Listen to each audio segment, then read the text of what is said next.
He'll call for the fair catch here.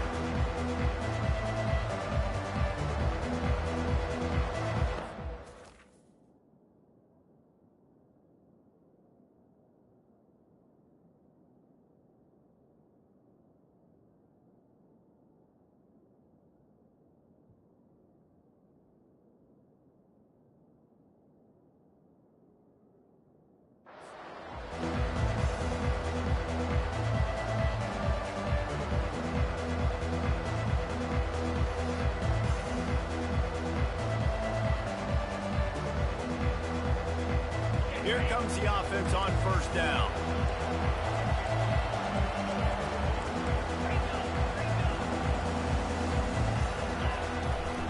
Gonna run it. It's Hughes. Tackle is made at the 28 after a pickup of 3. Love seeing these early season top 25 matchups. You can get a really good feel of how good these teams are, guys. And the intensity is going to be big too, David, because the players, you know, on these teams, they've been thinking about this game for a long time. They knew they'd have a national stage, and they got a chance to prove just how good they are. Oh, man, make that statement. Make that early statement. We always look at the end of the season, and what does the committee say? Oh, they beat top 25 so-and-so. Here's your chance to put that on your resume that'll pay off big time and late in the season.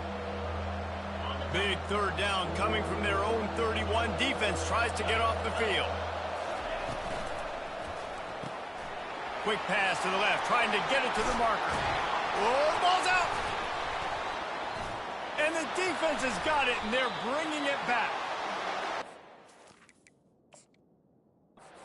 When you're playing in conditions like this and it's raining, you'll see a lot of the skill players offensively take off the gloves because they want to be able to feel the football. They think it gives them better control of it, and I don't know if that played into the football going on the ground there, but you know that ball security is going to be one of the biggest factors in this game moving forward. He'll pull it on the read. And he's a real nowhere man tackled in this no-gain land. People like to say conference affiliation doesn't matter. But you get the SEC against the Big Ten, and there's no denying there's a little extra juice in the building. Definitely extra juice. The best two conferences, the biggest conferences, Palmer. Everybody talks about these being the power brokers and deciding the future of college football. So, yes, it matters. A lot of blue bloods in both conferences, David, you're right. I think it's something players are also very aware of, too, is having that conference pride, wanting to win this game, representing the rest of the teams in their conference. If they can convert here, that type of play can really give you a shot of momentum. Got his man quickly. And he's not going to make it. The defense denying him the first down. Now, fourth down. Quarterback reacting to what the D is showing. On fourth down, they'll try to throw it. And the fourth down pass falls incomplete, and they'll have to give up the football. Man, sometimes the best defense is a little bit lucky. He was open. He had a chance to make a play. He just drops it through his hand. It was pretty good defense, but you take those breaks when you can get them. He's going for the big play. And the ball is caught. He's inside the 35. And this defense's head is spinning. He gets it down to the 27. And that's why this guy's a complete running back. He's good between the tackles, he can pass block, but he can also run routes. And we're not just talking about screens or swing routes. This guy gets vertical down the field, and he can run the route tree. Leaves it with the back. They bring him down, and he's going to lose a yard on that one. You know when you're playing against a defense of this caliber, you're going to have some sort of balance, right? You can't just drop back and throw it every single play. Nothing going on that last run. They're going to have to find another way to get it going, handing the ball off.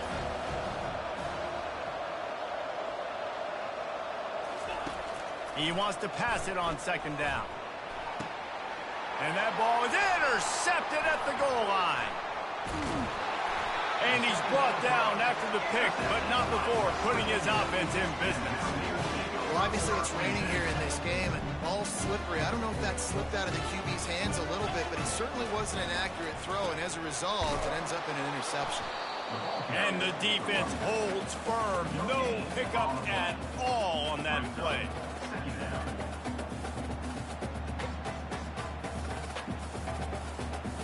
They got nothing on the last play at 2nd and 10. Wants to throw. It's Wilkins. Gonna let it fly. Snags it down the right side. And they were looking for a chunk play, and they got it. The explosive picks up more than 30. They don't mind being aggressive from deep in their own end, and it paid off there as they've got it 1st and 10 from the 41. Getting some heat. Finds the tight end. At the 40, there he goes. He's run out of bounds, but not before turning in a big pickup and moving the sticks for a 1st down. Well, I know the tight end did some good things after the catch, but got to give the quarterback credit, too, for the location of the throw. Because he put it out in front of his big man, he was able to make the catch and accelerate, creating some distance there between him and the... Throws toward the end zone. What a snag by the defense. Going the other way, and he's got room. And they capitalize not only on the pick, but the great return to give the offense tremendous field position. Well, we know these are slick conditions today in this game. Wide receiver just didn't seem to really get a good grasp on the ball when it hit his hands. Didn't stick right away. There was a bit of a bobble, and because of it, the defense able to come away with the pick. Open runway ahead. And they'll bring him down, but not before he picks up the 1st down. And this receiver is so dangerous. There's so many different ways that he can hurt a defense. You got to throw it to him conventionally, but find creative ways to get him the football out in space and let him go to work. Motion by the back forces the defense to adjust. He looks that one in nicely. Open space at the 25. Finally run out of bounds, but he has this offense rolling with a 1st down. Yeah, when you run those drag routes, it just takes a little bit of know-how. And when I say that, the receiver's got to understand, find space. My quarterback's going to find me. He's looking for that space at the same time. Nice throw, nice catch. Way to get the 1st down. Handoff from the gun. Nifty little dance step. They stop him just a link or two short of the 1st, and man, what they can do on 2nd down here. And the Cardinals look to do some damage in the red zone.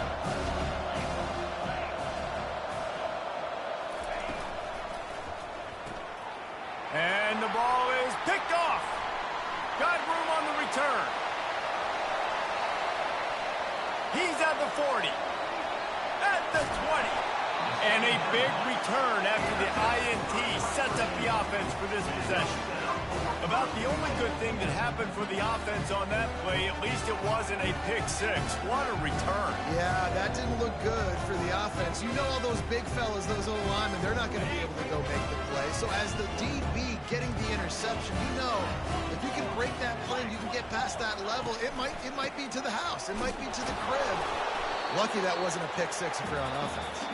Forges ahead for 1 to the 8-yard line.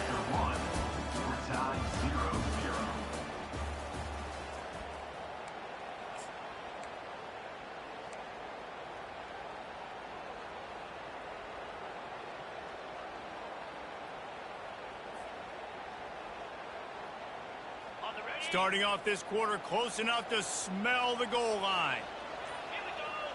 Back to pass, it's Wilkins. Makes the catch. And that defense doesn't allow a cutback, and they get him out of bounds after a short gain. I love the anticipation on that throw by the QB on the out route. You got to throw it before the receiver comes out of his break. Nice work.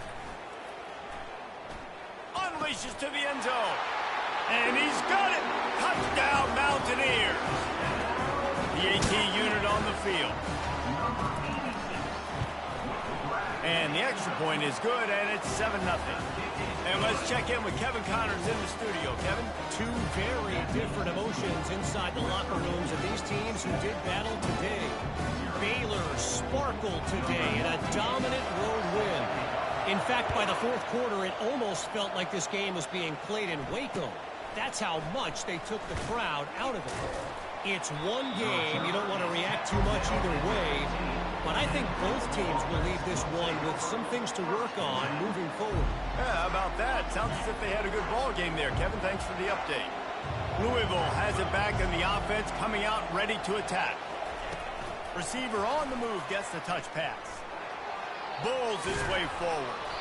Finally pulled down, but not before moving the chains for a first down. This offense has a lot of different ways they can attack you, and you're going to see the entire playbook at work in this game. Throwing it, running it, and getting guys the ball out on the perimeter. Great job. On the ground, it's Hughes. Defense fills those gaps. He's got one to the 28. We anticipate this one being much tighter than the last time these two met when it was a blowout, David. And here's the thing. You got an opportunity right now. You got the football early in this game to show you. This is going to be more of the same, Palmer. They get enough rush, and it pays off. The sack at the 20. And the offense sprung a big-time leak, and the quarterback went down. And when you're throwing the football, you're trying to stop the best athletes in the world from getting to your quarterback. They're going to get there. They're pinning their ears back, get to the QB, get the sack. That pass not close as he got drilled trying to deliver it, and it'll bring up fourth down. The Cardinals will try to pin them back with the punt. Getting our first look of the afternoon at the punter. He only needs a sliver of daylight. That's a perfect example of not settling for a fair catch. Pick up whatever yardage you can and help out the offense.